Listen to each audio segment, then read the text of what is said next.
Hello and welcome to this side event of the Global Futures Forum. I'm delighted that you can join us online and also our esteemed panelists here in this very room. This side event is part of the Global Futures Forum and organized by GFOD, the Global Forum of Communities Discriminated on Work and Dissent. And we will explore in some more detail how some of the concrete proposals could be impacted, but also what intersectionality means in some more detail by looking at the communities that have this specific experience of discrimination based on work and dissent, which is maybe most known as an Asian phenomenon, but in fact, it's a global phenomenon that this network covers. We have esteemed speakers in this room with me, Durga Sob and Alioune from Mauritania. We also have speakers online, notably Risa from Japan, but also others from Asia, who we also hope to give the floor. So once more, welcome to all of you online and also in this room. We are currently in the 10th floor, at the 10th floor of the UN Church Center in New York, where the Global Futures Forum takes place. But this room is basically only for the speakers, and all others are kindly asked to join us online. We also welcome questions in the chat and other interventions throughout the event. Now, let me turn to our esteemed panelists to start. Durga Sob, to the right of me, is from Nepal, and let me just get her introduction to properly kick us off.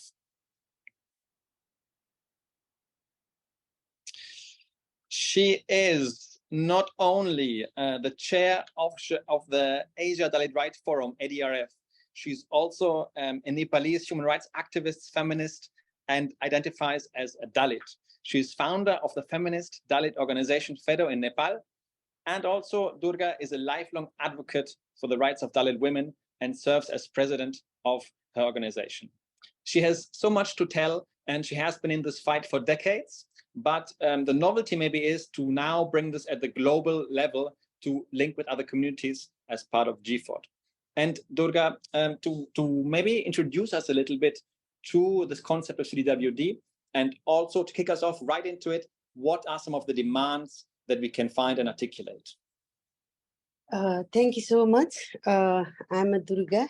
She already introduced myself. I'm from Nepal. And namaste, good afternoon, and Jai Bhim. Thank you so much for this side event and inviting me as a speaker. I'd like to give you some introduction of CDWD communities. Communities discriminated based on work and dissent, DWD, are some of the most excluded, segregated, and marginalized group at the globe and local level with their social, economic, political, and cultural systems. The inequality and disadvantages they experience exist in various services like education, hunger, elevation, health, water sanitation, employment, voting rights, equal access to land and housing, access to religious institutions in the public sphere, disaster risk reduction and environment health, some of which are represented in the SDG through the definite goals. Gender equality, peace and justice continue cross-cutting.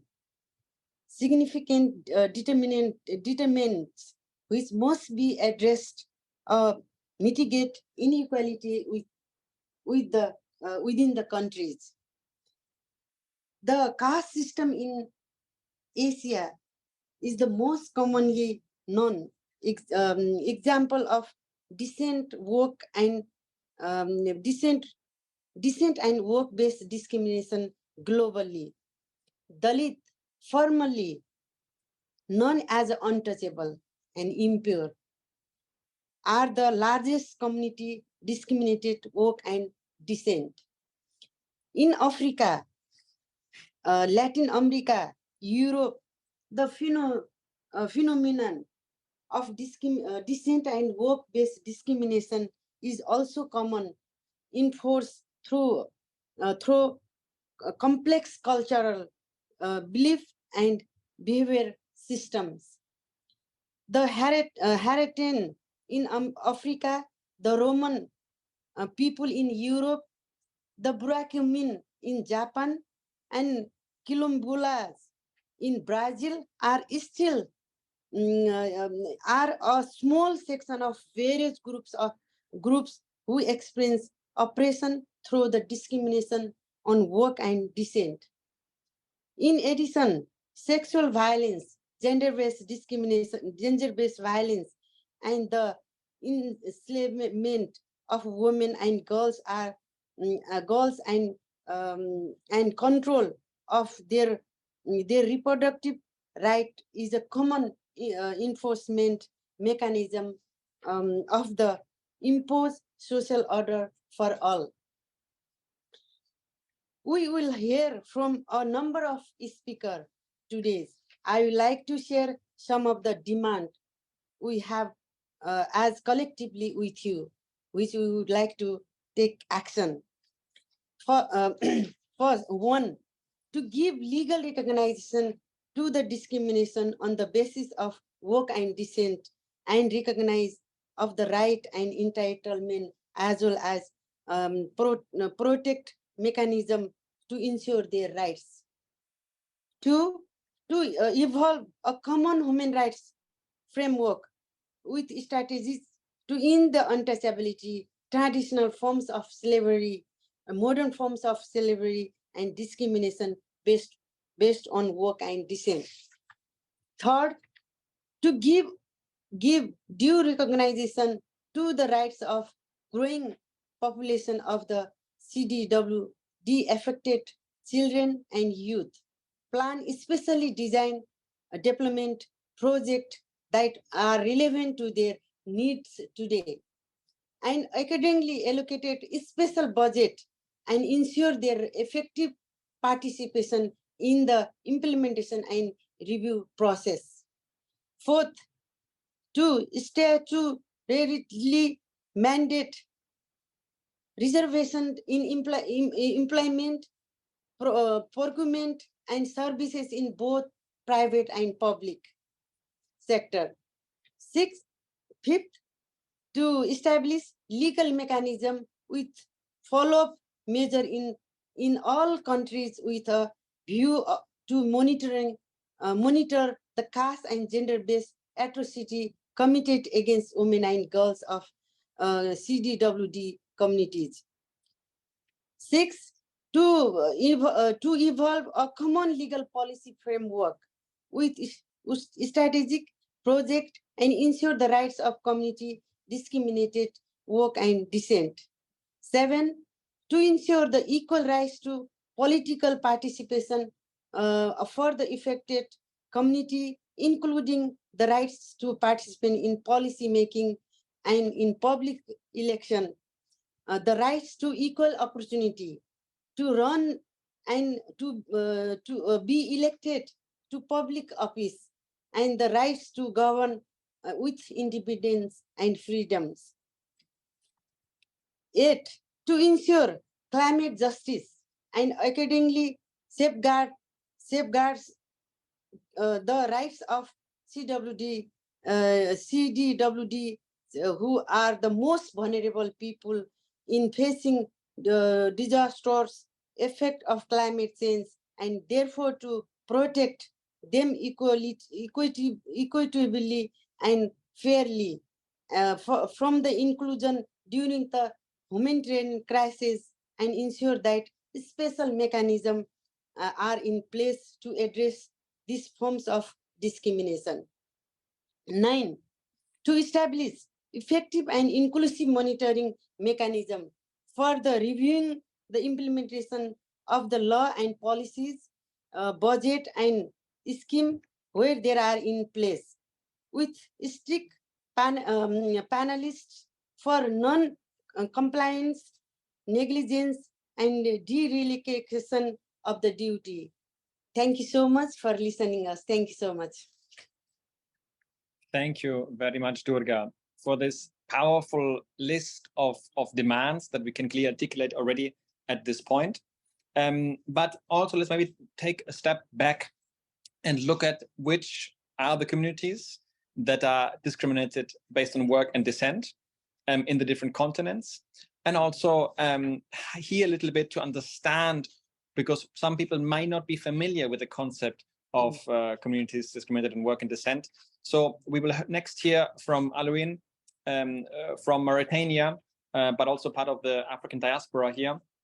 And I mean, I want to ask you concretely, Alouine, to talk a little bit about the experience of the community in your country, but also to talk about what might be some of the solutions that we see, some of the clear demands that Durga has already articulated. How can we make them a little bit more precise and really take out some of the demands into practice? What would that mean if you were president of Mauritania tomorrow? What might be one of the solutions that you could implement then? Over to you. Thank you very much, Johannes. And I'm really happy to be here today talking about this very important subject, which is a Haratin community and the slavery in general in Mauritania. I would say the practice of slavery has historically embedded into Mauritanian society. And believe it or not, to this day, some Mauritanians are still born into slavery. In fact, my country was the last in the world to abolish it in 1981. Even when someone is emancipated, he remained labeled as an ex-slave. So he still isn't considered as a full free man. Although many believe that the practice of slavery has disappeared around the world. In Mauritania, some people are still born as a property. They are a slave by descent and a slave at birth, despite the fact that Haratin make up the majority of the population in Mauritania. They are yet subjected to the captivity discrimination. So slavery, discrimination, and marginalization are socially institutionalized and religiously and culturally legitimized and blessed by religious leaders, intellectuals, politicians, and the military system. So these slaveholders are against any who oppose such in full bondage, discrimination, and injustice. And some statistics, they said, like around 20% of Haratin do not have official documents of or have access to formal education. They work without rest or regard for their health because many enslaved men run away from masters in adulthood, and about 80% of these victims of slavery are women and children. So Mauritanian government has brutally repressed and persecuted and imprisoned a large number of Haratin human rights activists in attempt to stop anti-slavery movement. And presently, Haratin, they have a powerful movements fighting for for equality, justice, and a Mauritanian without caste and without ostracism. For the past 15 years, the Haratin, along with other local and international human rights activists, have struggled to obtain basic universal services and marginalized group. Thus far, we have succeeded in forcing the military system and oligarchy system to enact law that's incriminalized slavery, that criminalize slavery, create Tadamun, now is the Azur, as institutions for the integration of ex-slave and a victim of slavery. Also, we were able to establish a court specialized in the trial of slavery crimes, although all of these mechanisms that have been established are badly implemented. That means the law are not applied. So we have a mechanism, legislative mechanism. We have some financial institutions also that were supposed to address the issue, but are badly implemented.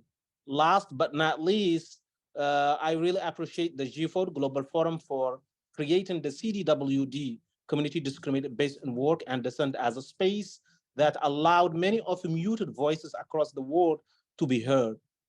This space shed light in the phenomenon of CDW communities and the discrimination that are facing.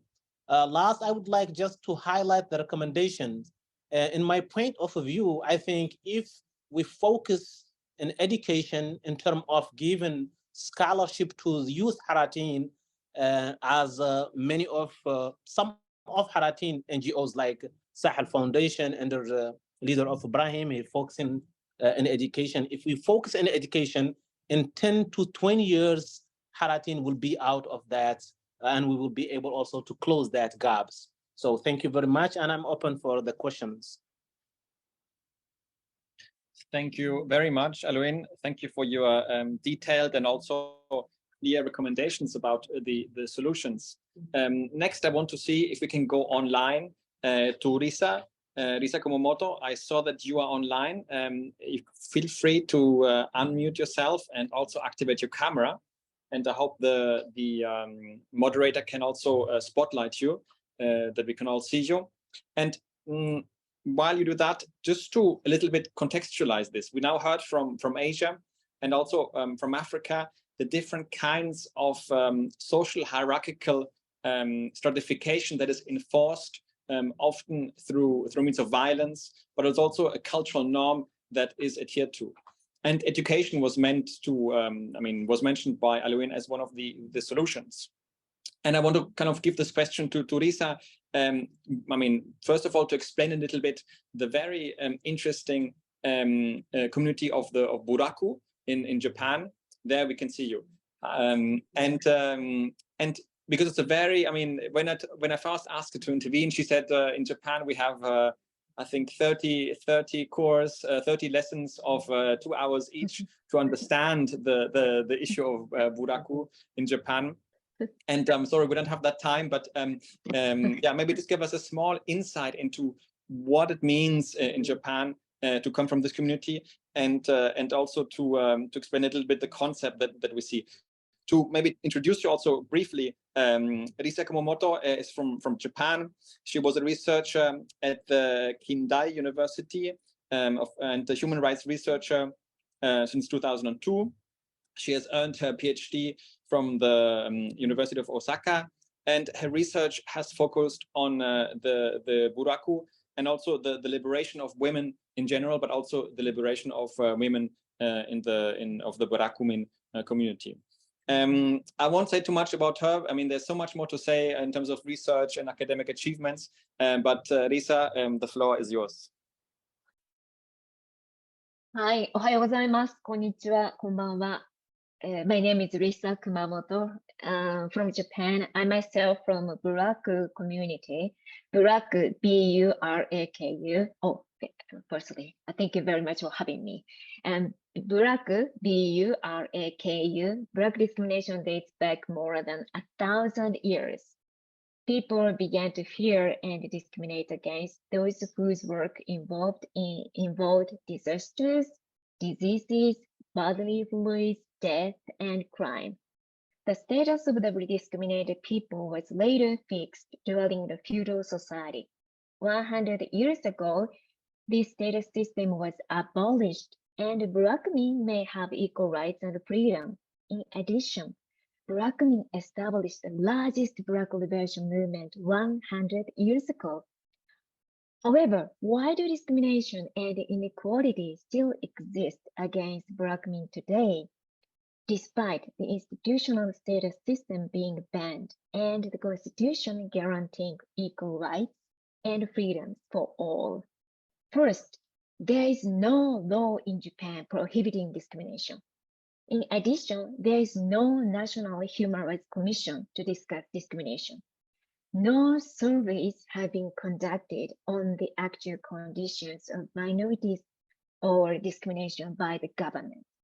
No policy has been developed to eliminate discrimination, since the reality of discrimination and discriminated people are not recognized. In my opinion, this is because it acknowledges Black discrimination, and Burakumi admits the Japanese state itself, the emperor system, is based on discrimination.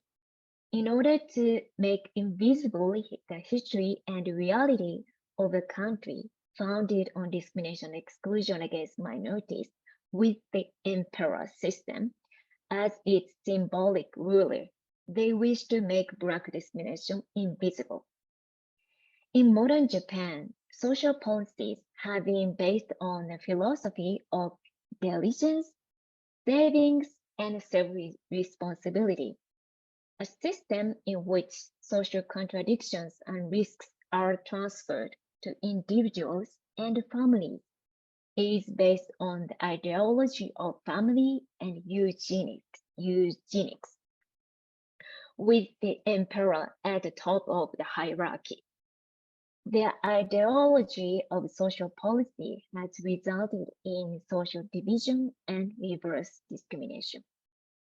Black discrimination is embedded in the social structure, making it invisible to maximize profits of the state and capital through the ideology of family and eugenics and meritocracy. Japanese social policies do not explicitly discriminate against Black women.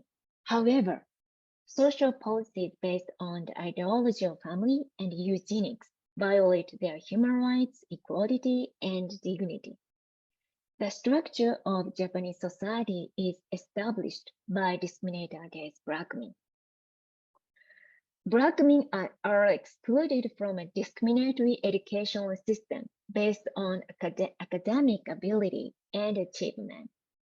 Because of the unfair logic of capitalism that seeks excessive profits, Black women are excluded from a labor market that regards Black women as having low productivity. A social security system based on family ideology and self-responsibility ignores Black women. A violation of the right to education leads to a violation of the right to work, and violation of the right to work leads to the violation of the right to social security. Consequently, human rights are interconnected, and human rights violations are intergenerational, resulting in the accumulation of poverty. Since the end of the affirmative action program in Japan for Black women, researchers and activists have conducted various surveys showing that the gap between Black women and non-Black women has widened again. Human rights violations against Black women are being driven by the downsizing of the public sector as a result of the spread of neoliberalism, as well as the dissemination of negative images of Black women through the internet. Those who do not wish to have Black women in their families or workplaces excluded from marriage and employment. In such cases, they use the family register system for background checks. The family register system revitalizes the family ideology established after abolishing the status system. The Black liberation movement, through its 100-year struggle, has pushed the movement to a where the elimination of discrimination and establishment of human rights as a social value and norm in Japanese society is becoming firmly established. This movement has also experienced a backlash because it challenges the theory of state and capital. Following World War II, the Black liberation movement campaigned for free textbooks for compulsory mandatory education, construction and expansion of public housing, a review of the minimum wage system, elimination of the discriminatory interview system in the workplace, correction of gender disparities in welfare payments, and establishment of high school and university scholarships. We have expanded mechanism for resolving the Black problem to establish the human rights of all people Furthermore, it is essential to note that since 1980s, we have struggled to establish a legal system protecting human rights and improving human rights standards of Japanese society in accordance with international human rights frameworks. Thank you very much. Thank you so much, Risa, for this wonderful presentation. And maybe I can ask you just to follow up, because it was always a little bit difficult to then come back to you and then lose the connection, maybe. So you talked, I mean, about the concept, and I think very eloquently described some of the factors that introduced the issue of buraku in Japan. One of the, I think, points to highlight is there any physical feature distinction that we can see with the buraku community? And also, what process do you think, or what has industrialization done to the buraku? Because in many of the societies that we have heard before, in Africa and also in Asia and other parts, where countries are not as industrialized, there is also a strong element of work that is given intergenerationally to the next person, being a blacksmith, being a cleaner, being related to kind of the work on animal or human death or waste. How has this impacted in Japan, and what were maybe also these old professions that are not implemented anymore due to the process of development and industrialization in Japan? Thank you. First question, in regard to first question, we cannot distinguish Black people from other non-Black people, linguistically, physically, or ethnically, racially, or the Black discriminations or Black prejudice have been reconstructed, constructed socially and historically. So there is no distinguishable physically. And with regard to second question, as you said, Black people have engaged with jobs which was considered as impure, pollution, but in the current situation, those jobs are not enforced to Black people anymore. But at the labor market, we are being excluded as based on the past situation, past jobs, and current neoliberalism, capitalism. So the past concept of pollution and impure, we connect or associate with the current neoliberalism capitalist system, have huge influence on the Blackmen, especially younger generation, because we have no affirmative action anymore. So not only the past situation or the past traditional jobs, but also we need to consider the current capitalist situation or neoliberal situation regarding the labor market. I think it's really important to consider the CTWD situation. Thank you so much for this pointed and very interesting answer. I want to reflect a little bit more, but also to give the floor to Simona from the Roma community, who I think is with us. Simona, if you're there, please feel free to activate your camera and also mic. And while you do that, I want to reflect a little bit more on what Risa said, since there is no physical distinction, and the same is true for the communities in Nepal and in Africa. It's also largely the case. So it's not a physical distinction that makes communities, let's say, different. It is more a social stratification that has been really lacked to be recognized, and also to see that this does not fall within the indigenous community, which is again a separate entity. It also does not fall within the let's say Afro or racist or racism. It falls in a different category that has not been covered adequately, and that just as our name suggests, falls into this gap of discrimination based on work and descent. Simona, if you're there, please, there she is. Great to see you, Simona. Thank you for joining us at this late hour in Europe. And I know we also have some more speakers from Asia there, who will maybe also at a later stage can intervene, since we still have half an hour time. But Simona, you are from the Roma community in in Europe. Romania is a very busy country this year, as it has the UPR, the Universal Periodic Review, as well as the VNR, the Voluntary National Review, as part of the SDGs this year. But that aside, we know where you're very busy with those two. Can you give us like a little bit of a reflection also about how the Roma community fits into this model, and just a little bit also who are the Roma, and are they just restricted to the European continent, or are they also going beyond that? Over to you, and thank you for joining. Thank you very much for having me. Indeed, many of the aspects that Risa has pointed out it seems like she speaks about the Roma in certain moments are very similar.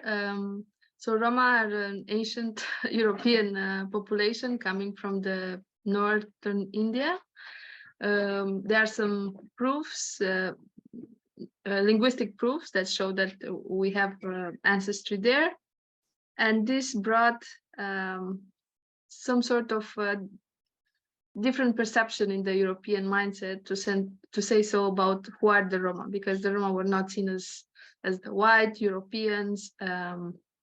In that context, Roma don't have a religion of their own, so they used to practice different crafts, like in the case of Burak Min, like blacksmiths, all sorts of traditional crafts. Yet once with the industrialization, they kind of lost this, and that's why now the level of formal employment of Roma is rather low. So Roma are quite diverse. In Europe, we are known as Roma, Gypsies, Sinti, travelers. We have different denominations, but we don't accept the term Gypsy because it's pejorative, comes from the Greek atiganoi, which means untouchable. So we prefer the term Roma, which is also the word that we call ourselves. So as Risa has pointed out, maybe for her community, there are no specific policies or anti-racist, anti-discriminatory policies. But for Roma, in the last 20 years, we have seen that there are such type of policies, but there's no progress. And we activists, academics, we say that this lack of progress about the Roma inclusion into European societies is mainly due to the so-called anti-Roma racism. So everything that we as activists are trying to promote is not working, mainly because of the lack of political will coming from policymakers, but also the lack of Roma political and civic participation. And most of these times, these policies are lacking an ethnic dimension. So in other words, they are kind of doomed to fail. Roma have a rich cultural heritage. Nowadays, we have an Institute for Arts and Culture in Berlin, which is aiming to preserve Roma history and culture and language as well. But this is a non-governmental initiative. So there's no European or national initiative that kind of legitimizes, or acknowledges the contribution of Roma to European societies or to the Romanian society. And also, more importantly, I forgot to mention this, when the Roma arrived in Romania, they were enslaved. So they were enslaved for 500 years. And even nowadays, those who had an important role and contribution to this failed to acknowledge. And I'm mentioning here the role of the church, of the Orthodox Church in developing this system of slavery and strengthening it somehow. So we are speaking about Roma as perceived as unclean, not smart. Roma children are placed into segregated schools. Roma women are forcibly sterilized. Roma are facing forced evictions, mainly because they lack IDs and documentation for their housing. And as Aliun has mentioned, I know it's kind of strange to make a similarity with the country from Africa, but we have legislation, but this is not applied. and the perpetrators are not punished as they should most of the time. So we also lack this implementation of legislation, of frameworks and strategies. So yeah, nowadays we have, as I said, this is our biggest hope at the European level. We have the so-called European Roma Framework for Inclusion, Equality and Participation, which is the European Commission plan for Roma inclusion up to 2030. And each member state of the European Union is proposing specific policies. We have high hopes that this time these strategies will work, and civil society is closely monitoring, especially this, especially the manifestation of anti-Roma racism. And we are trying to react even to the European Court of Human Rights and to address all sorts of injustices that Roma are facing. And besides this, just 1 minute, there's a lot of hope also among Roma youth, as Risa has mentioned in her case, that they will be the new generation. Roma are getting more educated. This is not a high number. We are speaking about between 1% and 4% of the whole Roma population having a higher education degree. But there's still a lot of hope in the younger generations that they will come with a new mindset and they will promote Roma rights. Thank you. Thank you very much, Simona, for this this pointed intervention, and also drawing on some of the similarities that we see between the different communities and their experiences, which makes it even more evident and urgent to recognize those different communities as experiencing as the same phenomenon of discrimination based on work and descent, since the work aspect is also very strong in there, but expressed in different manners depending on where the country is in terms of industrialization, but also of where the country's history and also colonial history comes into play quite interestingly. Before we go back to the speakers in the room, I want to turn to one of the speakers who is now, I think, past 1 o'clock in the morning for her, Prachi Salve from India. She's a budget expert and also works on some of the solutions that are implemented currently at the national level. So while you unmute and activate your camera, please let me reflect a little bit more and say that we have talked about, we've heard from Alwin also and from Durga, that quotas and ensuring that the communities who are most discriminated against have a certain allowance of sports and education and housing in the different places, but also then in the budget concretely that we see. How is this implemented in India, and why is this currently not enough, or why isn't this working sufficiently? Prachi Salve, are you with us? Please feel free to unmute also and tell us a little bit about the context that you experienced. There you are. Great. Please go ahead. Yes, thank you, Johannes, for giving me this opportunity. So, budget plays very important role in community development, and it also reflects how the country is looking towards the community. So, it's very important to look in the budgets from the social point of view, right? And we have, like in India, even after independence, the SCs and ST communities, the scheduled caste and scheduled tribe communities remain away from the social development factor. Right? They remain far away from the development. So this scheduled caste component scheme and tribal component schemes, those specific schemes came into force in 1974 for tribal and in 79 for the scheduled caste. So the major purpose of the schemes was to these are the policies specifically for economic development of the communities. Okay. So but after that, like if we like now it was first developed in 74, but now we are in 23. But if we compare the how after that various guidelines came like on the basis how this social economic policies needs to be get implemented.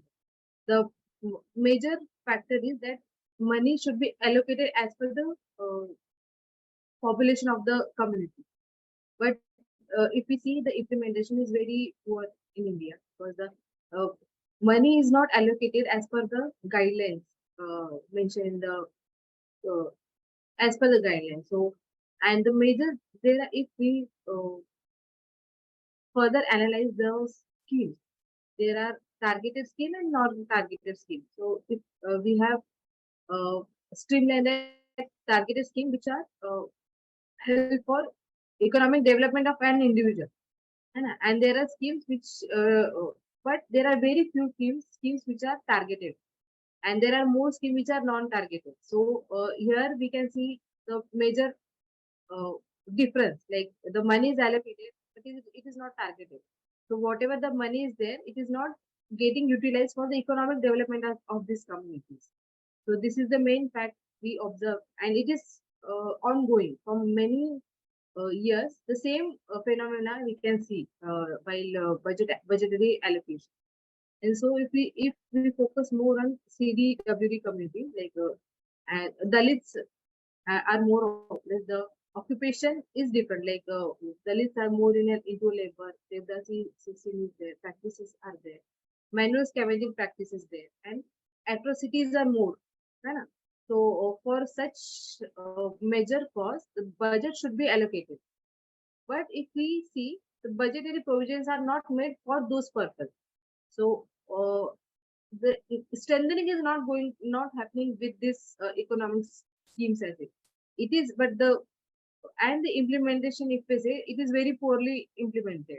So if this year if we take example, there is a new for manual scavengers. There is a new scheme developed by the government, Namaste, under which they promise to bring mechanization in the manual scavenging work. And for that, they have quashed the previous schemes for the manual scavengers. So it is not going to rehabilitate the manual scavengers. And if we consider the situations in India, there are still many manual scavengers working at the ground level for cleaning the drainage and the septic tanks and everything, like and running them. But this, what the mean I want to say, that schemes are not getting planned or as per the demands of the community or whatever the needs of the community. And even the Alvin said regarding the education focus, like we need schemes which will help on for education, because that is the only key for the community development. If we see CDWD community, the education is the key component for their development. But there are many scholarships are not scholarship schemes are there, but the allocation is very poor. Very few people are getting the scholarships for their higher education. And even if again, if we look at the higher studies and the status of the SC and ST, the institutional suicidal rates are increasing in India. So such cases are happening day by day. So the economic economic should be there, like economic supports needs to be there for strengthening this community. So and I will just tell you, like if for this, if we say what it is needed, we need a strong legislation in India. At various states it is there, but in most of the states the legislation is not there. So what happens, the money get diverted to the another thing, like the government diverts money for the another program, but not for the benefit of the or strengthening the community. There needs a union budget, like at the national level budget is required, so that this money get utilized only for the purpose of development of the community. But this is the demand from various activists and the NGOs working in India, CSOs working in India, and they continuously advocating for this. But this needs to be happen as soon as possible for for strengthening the community. So if the community get strengthened, then only they can assert for their rights. That's why we need to look very carefully on the economic aspects of the community. Thank you. Thank you very much for this pointed contribution from an Indian perspective, and looking also at some of the achievements that have been made, but again, the obstacles that are holding back the real implementation of the different policies that concern education and other areas. Now, I want to go back to the room and actually have some more ideas and interventions from the room before we give it to the general audience to comments and questions also. From the room, if you can maybe pointedly, I mean, give your reflections if you wish, but also I want to mention two things. First, that all communities that are discriminated based on work and descent make up about 270 million people, and it would be about the 6th largest country in the world. So it's not a small community; it's a large community scattered all around the world. Secondly, that the recognition or the lack of recognition has to do with this perceived low status those communities have taken historically and to this day, which makes them invisible and often servants at the lowest level to serve those in power. That is also why we can explain the lack of recognition to some degree, at least.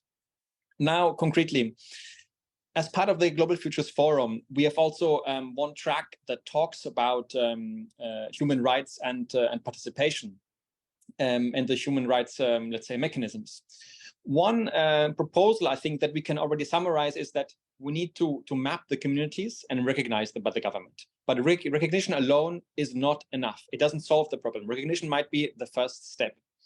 The next step, which is also proposed as part of the project, so part of the recommendations as part of this forum in the work stream on human rights and participation, is, for example, to double the funding of the Office of the High Commission of the High Commissioner on Human Rights. Do you think this would substantially advance the problem, or what other concrete recommendations do you have, Durga, to kind of attack this problem on a more real level? If you would be the Prime Minister or the President of Nepal, what would be maybe your recommendation on your first day in office to eliminate this issue?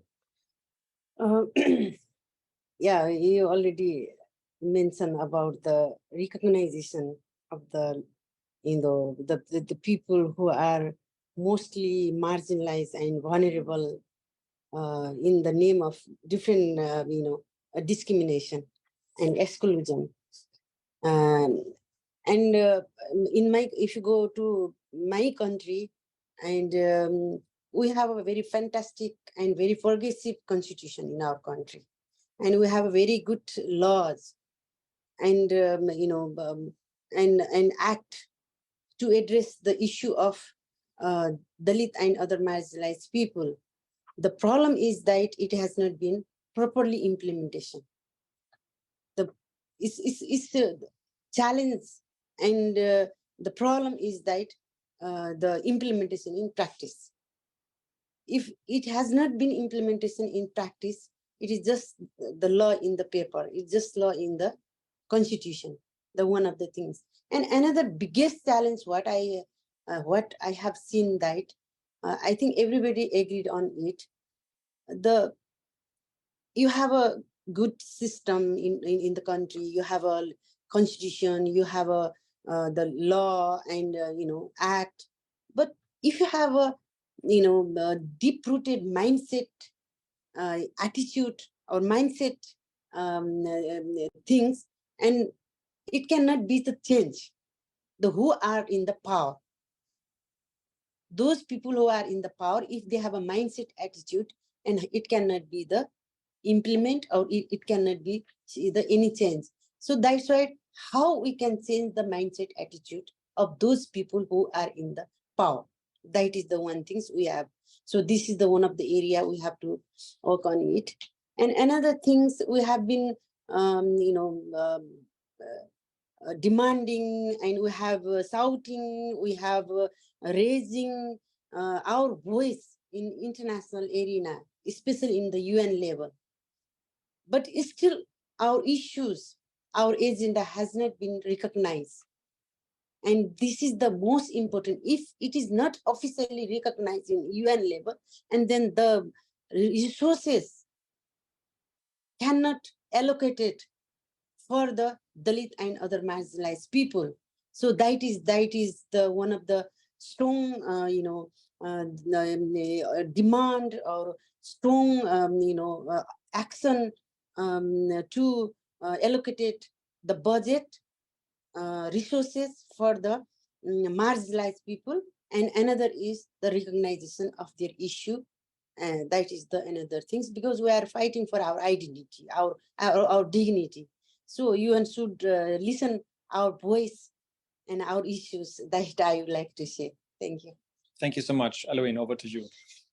I would not have much to say, but I am really, I think bridging between civil society and a government and creating a space of real debate without any sensations that can bring us to the concrete solution.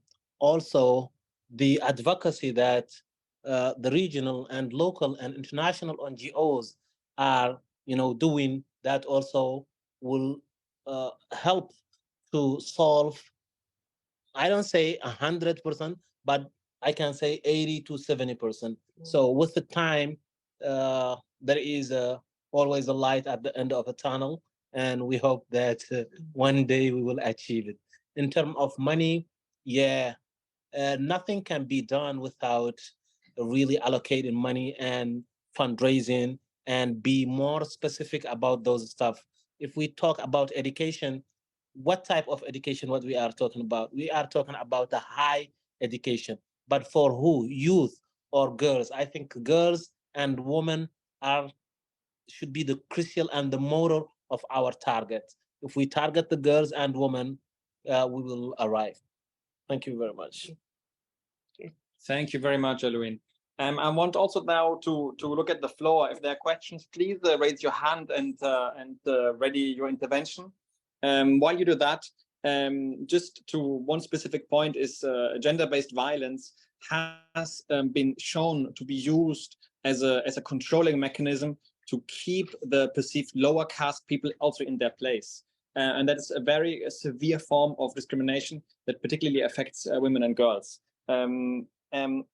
Anyone from the floor who wishes to intervene, please feel free to unmute. I saw some people before who wants to speak. Now is the time. While you unmute, please just jump in and interrupt me. While you unmute and put on your camera, I also want to mention that one of the other, because right now we are working towards the Summit of the Future, which will happen next year at the UN, which is a kind of a midpoint towards reviewing the SDGs. But more than just reviewing the SDGs, there's also an opportunity for us to make new, bold and interesting proposals. So for example, one of them that also has been raised here at the Global Futures Forum is to establish a new mechanism of engagements for civil society by appointing maybe a liaison for civil society, but also that civil society in each country could maybe elect directly representatives that are sent here to New York, who are also part of the decision-making process, to not only and solely have to go through the government who can make the decisions here. Just to open our minds towards also these initiatives, which could bring more quickly meaningful change in the long way and goes beyond, let's say, the current affairs that we have. Do I see any interventions from the floor? Johannes? Go ahead. Johannes. It's Rahim from Mauritania. It's a good pleasure for me to be here with you guys and with Durga. I'm so proud of you, Durga, and Alwin. Your intervention was great. You give a lot, and the others from Nepal and from Japan.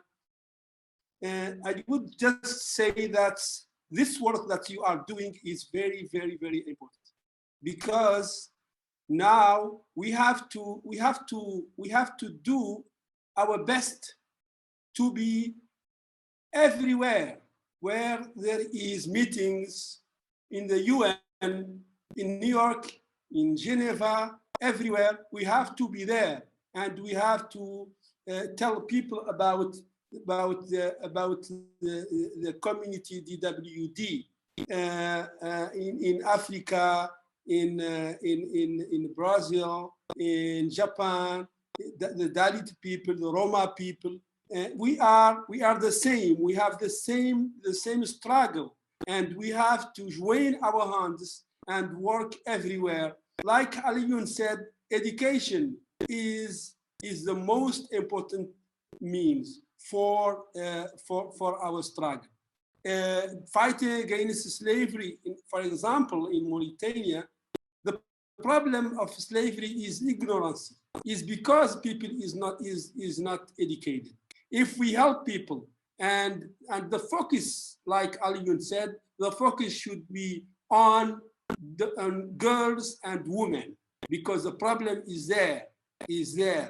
Now, I think we have doing a good job, but we have to move on and be everywhere where there is meetings. I'm pleased to listen to you, to Alioune, to Durga, to the others,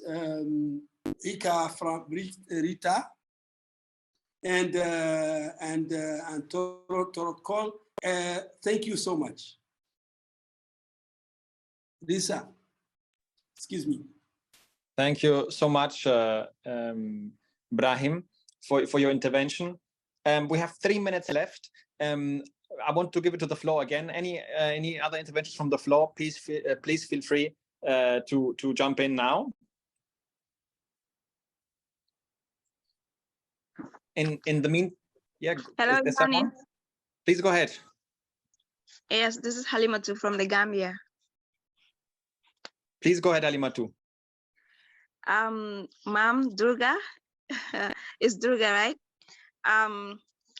I would want to know, I was wondering if you have Dalits in government, in power, in India, or in any parts of the world where you have Dalits.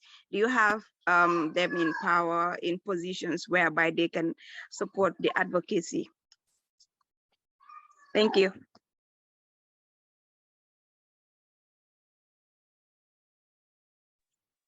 Thank you. I think we can have this quick response, but if there's another question, let's maybe do that now. Another question you want to put from the floor, because we need to wrap up in 2 minutes time.